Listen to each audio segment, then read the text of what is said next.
All right, buckle in and let's take a ride because another episode of Diverse Talking Heads podcast is on the air.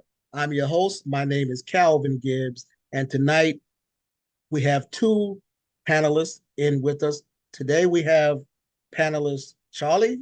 Hey, Charlie, Calvin, thanks for having me. it's always a pleasure. And we have panelist Koshal. Koshal, welcome. It's nice to be indoors when it's so cold outside. Yes, it is. Yes, it is. It's great to have some warmth. But talking about warmth and being warm, tonight's episode is on diversity and how do we encourage appreciation for diversity? How do we encourage appreciation for diversity, either personally, through actions or words, or if you need to encourage someone else or guide someone else to understand what diversity is about. So, gentlemen, let's jump right into it. I do know that one thing that, and this is a thing that I love to do these days, is encourage appreciation for diversity by just talking about it, having a open dialogue. And you'll be surprised. A lot of people will shy away from me in the beginning. But once the conversation gets going, they see I'm not going to back down. They jump in and they give me their views. Some are very interesting, to say the least, and others, I definitely would say that they're in agreement with me. So, guys, do you ever have you ever had the opportunity to talk to someone, anyone, even a family member, about diversity? Kosher? I have. I actually gave a speech on diversity for a company. They were looking for a speaker on the topic. So I gave a half-hour presentation on the importance of diversity. I pointed out how the company itself had a diverse pool of clients, which made the company stronger and richer. Hmm, So adding diversity in all aspects of your business and your life will likewise make you stronger and richer. hmm. Okay, very good point. Charlie, how about you? I don't think I've done it, like asking somebody about it. In fact, when you first saw this subject, I said the first thing I thought of is I suggested to you to individuals to this show to bring more diversity in, which you had discussions with and brought them on the show who have made both have made significant contributions to them. So that was my way of doing it because that was a situation, where I could actually do, at least suggest something there. Which would be consistent with the goals of this program. I probably not talked to family members much about that. Um, I was married to somebody from another culture once, so I was living it. So that individual was there, who was Asian, was my Hmm. first spouse, and that. So I lived that life there, and family members had to learn from that as well. There, I didn't directly try to teach them or anything in any way on that. Diversity to me is also a learning process, which is where I'm personally on ongoing learning about others and other things. As an example, for instance, as you know, I'm an Uber driver. I work all over. I talk with many different peoples of color and so forth on that. We've had conversations, and then, and I've learned things from them, things I didn't know before. I mean, and I've had some very interesting discussions with individuals, and yes, I've overheard some interesting discussions with other individuals on that subject where I learned on it. So I've always personally looked at it that I as a learning situation for me. Would you say that they've learned any of those passengers have learned anything from you? I'd like to think so. I can't directly say that, of course. And I sometimes, put my point of view in on that. It's important to me to always be respectful to their point of view. I may or may not agree with it. Most cases, I would agree with it. but the key word for me is always to be respectful to them. So hopefully they did. I just made some occasionally make points like that while I'm driving. So One of the funny things that I've come to realize when talking about diversity, just having an open dialogue with people, is that at least I will say among African Americans, they, the majority of that I've spoken to feel that diversity is all about from the Black point of view. You know, diversity means treating Black people well, giving us equal opportunity, chances, so on and so forth. And for a lot of them has been that opportunity for me to really share what diversity is all about. Yes, it's about, treating one group of people well, but when it all boils down to it, isn't it about treating all people well? Isn't that really what it's about? No matter whether you're Black or, whatever culture or religion or sexual orientation or handicap you may have, treating everybody the same. And when I present it to them that way, a lot of them I can see almost see the light bulb turning on, in their mind. I can see they're thinking, oh, well, yeah, this kind of makes sense, you know, and it's okay to be pro whatever ethnicity you happen to be. You should support yourself or should want, your people to get a fair shake or a fair seat at the table. But you should also want that for your fellow man. So I think encouraging appreciation for diversity, one thing we can definitely do is promote open dialogue. I think it's important that no matter who the individual is in, the way you approach it, you are consistent about it, you know, and you don't emphasize race, color, sexuality, etc. Mm-hmm. Uh, anymore. You're just having a conversation about whatever, Mm-hmm. and there's some exceptions to that, obviously, but Yeah. if something comes up, but in most cases, you don't have to do that, and I try to personally try to always remember that. So, And all well, human. yeah, we all we all are very much human. Speaking of which, it also, I believe, includes um, acknowledging sexism because I'll just tell a little story. I am the president of a newly founded Toastmasters club, and it's called Diversity for Success, four being the number four. And one of our earlier meetings, an experienced Toastmaster who lives out of the Illinois area was the table topics master. So his job is to introduce a topic, that the speaker doesn't know about, and the speaker has to speak on it for 1 to 2 minutes. And I noticed that he was giving all the questions about sports and football to the guys. And he asked one lady about who was a guest there about her feelings on Roe versus Wade, but he didn't know in advance that she was a guest from England. And the whole thing about Roe versus Wade, she really was not knowledgeable about it because her country didn't have to deal with that issue. And when the meeting was over, my wife approached him and said, why did you ask all the men the football questions? There's women here. I know about football. I'm sure some of the other ladies know about football as well.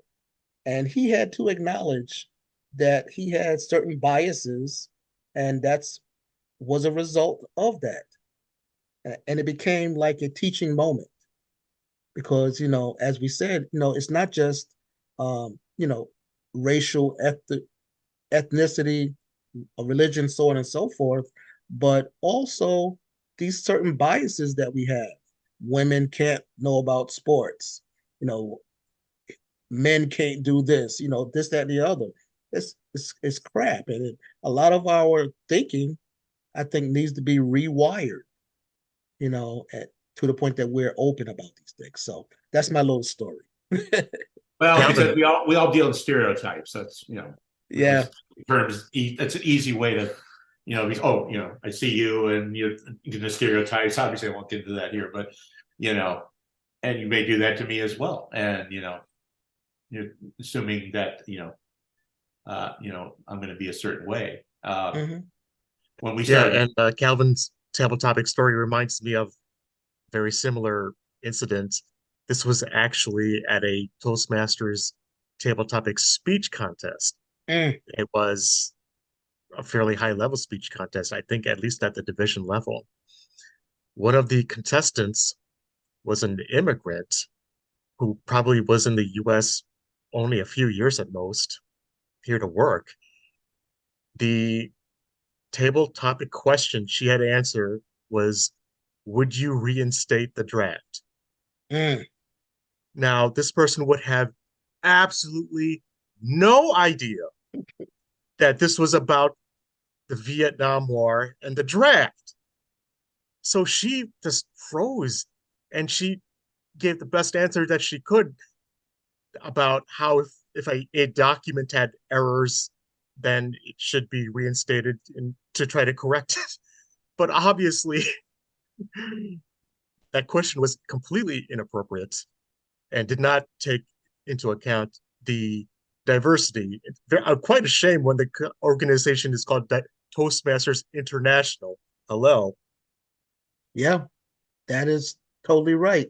And that just goes to show you that on all levels, people need to rethink some things. That question could have been thought about before it was presented. You The know, question could have even been expanded for the sake of people who did not know what happened in the Vietnam War. Just say a little bit about the Vietnam War and the fact that people were drafted into it, hmm and then the draft ended, and then ask would you reinstate the draft? yeah, yeah. Give Or people something. yeah, content. and it could be an age thing as well, where younger people, a person that's 18 who's qualified to be a Toastmaster and be in a speech competition may not even be old enough to even have a thought on the Vietnam War, you know. True. So yeah, wow, it happens, and I think people just overall need to be a little bit more thoughtful. Of course, things will come out of your mouth on the fly. A lot of times they're not intentional. It's the way we've been wired and the way we see the world as well. That gentleman that I was talking about, he apologized. He took it as a learning experience. He apologized. He's like, "Yo, that's just my biases, and I'm so sorry." It's And very he said, good. and he did acknowledge that he has to work on some things, and being in that club is a good place to uh, be aware of it and work on it. So, I'll so tell you. I'll tell you a story with this show. I never tell you this, Calvin. So we did the first program, which you have another term for it. I always call it the pilot. And you for the show, you published a picture of the panelists who were on that show at the time. And I looked at the picture and I go, "Oh man, I'm like the old white guy here. Oh, great," because I hate stereotyping. I said, my thought is, I'm going to prove Calvin wrong. well, Charlie, that's a that's a funny statement because I Yeah. I do I do know you fairly well, and I don't think of you as the old guy. I think of you as Oh, thank the you. opposite to me. We're the same, but we're opposites. So I think of you that way. Of course, in a friendly manner all the time. But let's get back to how do we encourage appreciation for diversity. We talked about promoting open dialogue. That's good. Let's talk about celebrating diverse cultures and perspectives. I think that's a big one. As we headed where we are already in the holiday season, um, but and there's certain celebrations going on. I think they begin early in November, all the way through uh, the first week of January, where different cultures have celebrations. And I always tell the story about my last corporate America employer who had their annual holiday party, holiday in parentheses, and or I should say quotation marks, and they would decorate the entire office, including any pictures they had up. They would put paper on it like they were presents on the wall. Everything was geared towards Christmas, including the Christmas tree, but it's a holiday party. And some of the coworkers I had um, was not uh, from this country. They didn't celebrate Christmas. They didn't believe in, the story of Christmas that we all cherish here in America. I shouldn't say we all cherish, but the American Christmas as it is. And, me being the rebel, I brought it to their attention. They was like, well, Calvin, why aren't you participating? I was like, because this is not a holiday party. You didn't mention Diwali. You didn't mention Hanukkah. These things are ongoing. We have coworkers here who are Jewish. We have coworkers here that are Indian, and we're not celebrating anything about them. It's all about what you want to celebrate. And, this is my silent protest. Well, I was already on the blacklist, no pun intended. But after that, oh yeah, they were. I had a bigger target on my back at that point, but I didn't care because I believe that everyone has the right to feel comfortable. And even if you acknowledge them, okay, they will feel more comfortable. They will feel at least seen. Kosha, what do you feel about that? I think that first of all, that story is great, and I thank you for standing up for people like that, even though it led to you being a target. And the way you edit it's about feeling that you're seen. I think that really says it all. And it shows that you don't have to be perfect, but you have to make an effort to acknowledge the diversity of the people around you. You don't have to say the exact right things, but as long as you acknowledge that the world isn't just as you view it, but as everybody Mm-hmm. views it in different ways, that goes such a long way. Yes, indeed. Yes, indeed. And I didn't have a problem um, of making the target on my back any bigger. I figured like this: I'm already a target for bucking the system anyway. Why not give them something to really go after me about? And as a result, some of my Muslim coworkers, when they heard about it, they came over and told me how much they appreciated it. And before they finally found a way to get rid of me, this was during the pandemic. I was trying to get a committee started around there on diversity where we could at least look at the calendar and see what was coming up and then either talk about it in the corporate newsletter or decorate it or have a special event, a program for that holiday. And those people could feel wanted.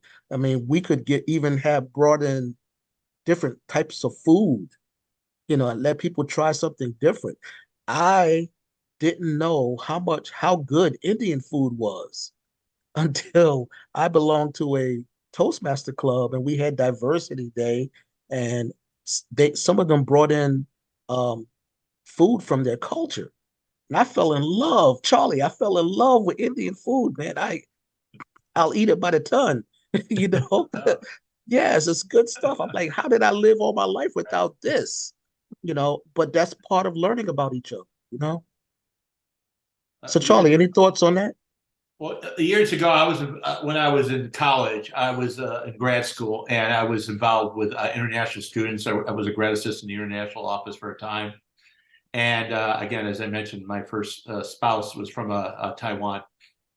So I lived, I knew people obviously from that. We knew a lot, of, especially Asian people as well as others, and particularly for a period of time there, I lived really in that circle on that, and I've gone to Taiwan, and I was there at Christmas. Christmas there is not as celebrated as much as it's here. My wife's family is a Christian, but it was not. It was pretty low key. I mean, it's like another day off or whatever on it. On that, I think we went to we might have gone to a church service that day. I don't remember now. That was a long time ago. But I obviously learned a lot from that and being around people like that. Okay. And I come, and working when I do it in Chicago, I come, I occasionally come in contact with people from various countries and lifestyles and so forth on that. But I agree that if in the business thing, the company needs to be aware of what the general background of people are within their company. If they're from a different place, a different religion, or something like that, and that needs to be there when there are events, parties, food or whatever. That needs to be done. It's kind of sad that nobody ever thought of that because the world is not like it was. And I grew up in a world which is probably mostly white, and it was white people there with a few exceptions in my particular world. That's not the case now. We've become more diverse over time as well, and we need to recognize that. Yep. And that's going to bring me to the next point on encouraging appreciation for diversity, and that's incorporating inclusive education. Incorporating inclusive education. Now, I'll say that growing up, at least for grade school and middle school, I stayed in schools in my neighborhood, which was the inner city of Brooklyn, New York. Okay. And by inner city, I mean, yeah, it was a ghetto. It was a lot of poverty and mostly a black and brown population.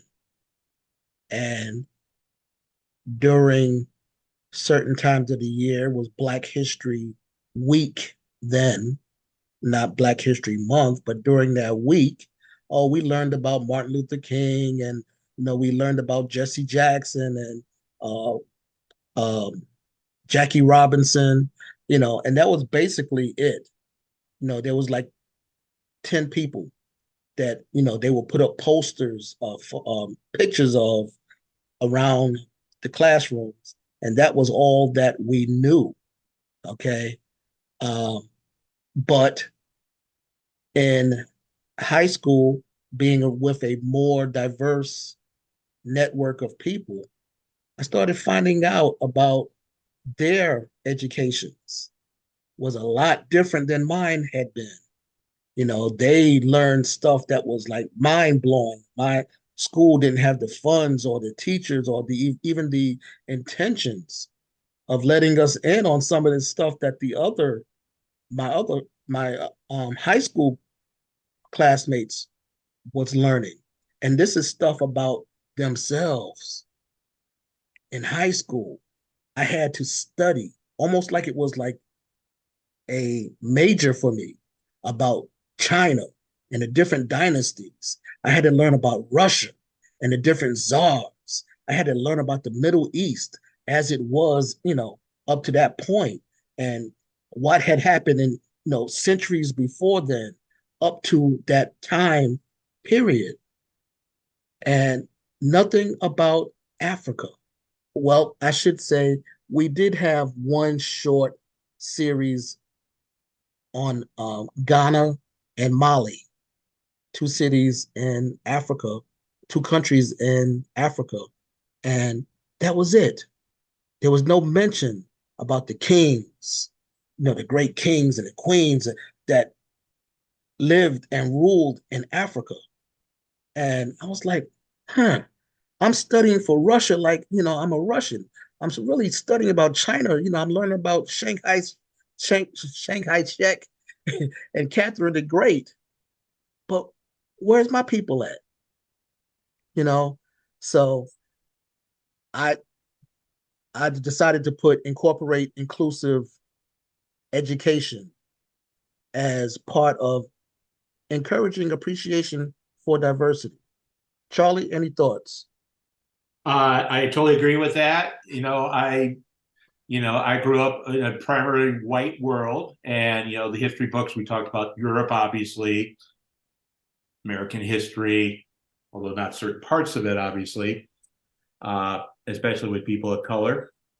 And I mean, that's what we learn. So my school was all white. There was, I'll tell you, the first time I had a black student, person of color, in the school with me, was there for special education, and Mm, they did not live in our community, but for some reason they were brought in because the teacher was there, the classroom was there, and so the first black people I met were in special education.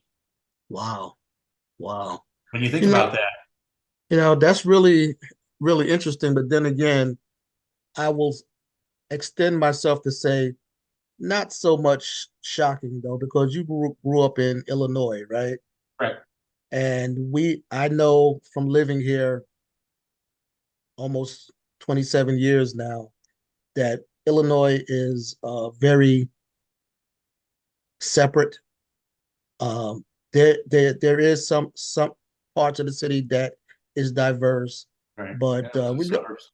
But when I first came here, it was like, you're black, you can't live here.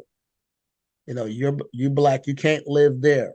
Right. And I was like, but I'm from New York, I can live anywhere, you know. And although New York they had its parts that was not friendly if you wasn't from that clique, that culture, But all in all, it was a melting pot, And once I Right. got of age and was able to get out and meet some people from outside of my neighborhood, man, well, did my eyes open. I started to learn. I tasted Polish food for the first time in New York.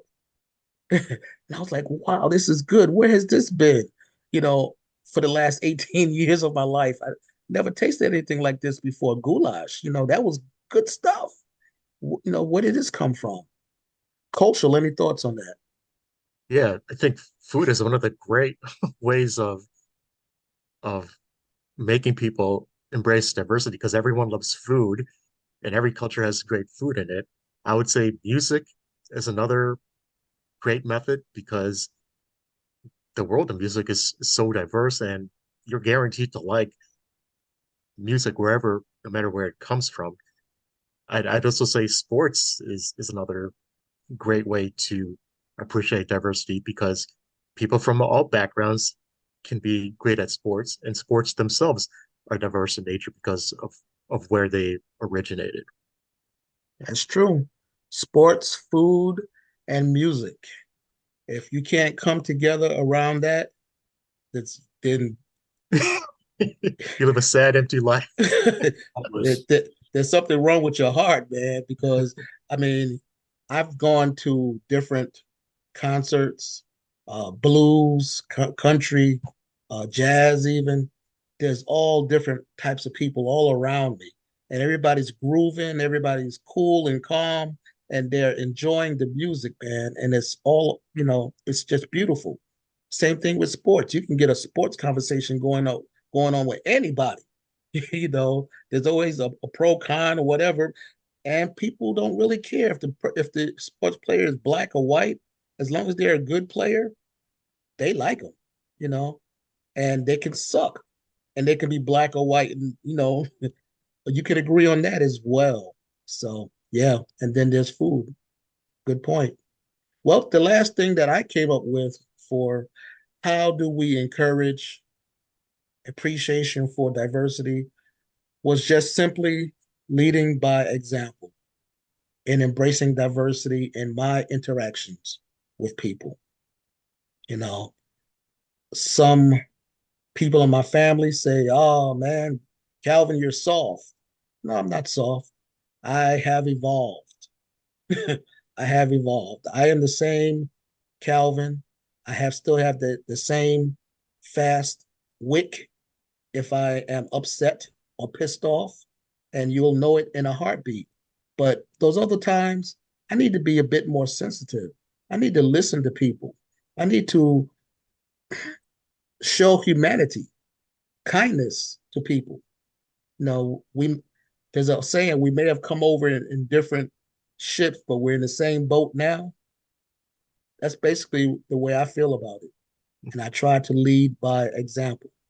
I truly try not to see colors. I try not to see sexual orientation. I try not to see, uh, I said colors, I meant race, uh, religion. I try not to even get involved with that. You know, I have my beliefs about religion, and I know other people have their beliefs. And I've been doing a lot of research on that recently too. My mind's starting to open up about that. Wouldn't it be something if it's all the same entity that religions believe in and we just call it something different? Wouldn't that be something if it's all the same person, entity, spirit, energy, and we just call it something different? But it's when it all boils down to it, it's the same thing. And for me, that entity is love. That entity is love. So I don't care who you pray to or whatever. You can be my brother. You can be my sister because it's all about love. Charlie, any thoughts on that? Well, I can hardly disagree with that, sir. So, but I will say this, the longer I live on this earth, I know that as a person, we get older and the old stereotype, if you will, is we can become set in our ways. We live in the past. We want things like the good old days and all that. But the truth is, that's not what the world is about. The world is constantly evolving and changing. And I've seen it myself in my own lifetime on it. And we have to learn from that. And we learn things and we talk to people and we learn about them and we show respect to those individuals. Again, that's my key word, respect to those individuals, Mm, to everybody. And it's constantly evolving. And hopefully for me personally, it will evolve to my last breath on earth. amen. Amen to that. Kosho, any thoughts? It's really easy to be angry. Especially when you see the news, see what people are saying online. It's just too easy to be angry because we have this instinct of judging first. But I think what you both said about trying to default to love and respect is really important. And just realize we are all more alike than unalike, Hmm. despite our having very different views sometimes. So isn't that also part of embracing diversity? Just feeling love and respect for people, no matter what they think and no matter what they've said. I believe it is. I believe it is. Well put. Thank you very much. Well, gentlemen, that's all that I have for this evening as far as how do we encourage appreciation for diversity.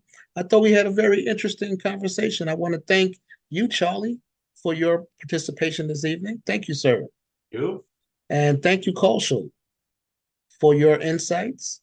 And I think that in our own way, we have just moved the conversation for diversity forward, if only an inch, then that's an inch well deserved. So, again, thank you very much.